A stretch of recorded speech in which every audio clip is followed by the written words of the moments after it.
ಇಲ್ಲಿ ರಾಮನ್ ಪ್ರೀತಿ ಸೀತೆ ಮೇಲೆ ಹೇಗಿತ್ತು ಅದನ್ನ ನೀವು ವರ್ಣಿಸ್ತೀರಾ ಅಂತಂದ್ರೆ ಯಾವ ರೀತಿ ವರ್ಣಿಸ್ತೀರಾ? ಆ ಪ್ಯೂರಿಟಿ ಆರ್ ಲವ್ಗೋಸ್ಕರನೇ ಅವ್ನು ಮಹಾರಾಷ್ಟ್ರ ನಾಶಿಕ್ ಪಂಚವಟಿಯಿಂದ ಶ್ರೀದ ಬಂದ.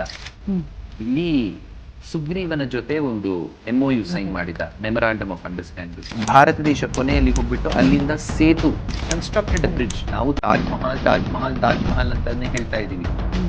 ಈ ಸೇತು ಏನು? It's standing of love. ಸೀತೆಗೋಸ್ಕರ ಮಾಡಿರೋ ಫಸ್ಟ್ ವೈಫ್ಗೋಸ್ಕರ ಒಂದು ಬ್ರಿಡ್ಜ್ ಕಟ್ಸಿದ್ದಾರೆ. ನಾವು ಇನ್ನು ಈಜಿಪುರ ಫ್ಲೈಓವರ್ ಮುಗಿಸಿಲ್ಲ, 15 ವರ್ಷದಿಂದ ಇದೆ. ನಮ್ಗೆ ಇರೋ ಸಾಮರ್ಥ್ಯ ಅಷ್ಟು.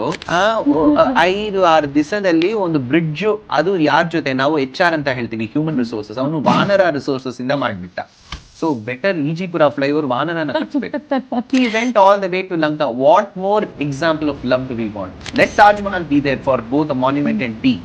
ತಾಜ್ ಮಹಲ್ ಇಬ್ರಿಗೂ ಇರ್ಲಿ, ಆದ್ರೆ ನಮ್ಗಿರ್ಬೇಕಿರೋದು ಸೇತು. ಸೇತು ಬಂಧನ is a monument of love. Rama ಕಟ್ಸಿದ ಬ್ರಿಡ್ಜ್.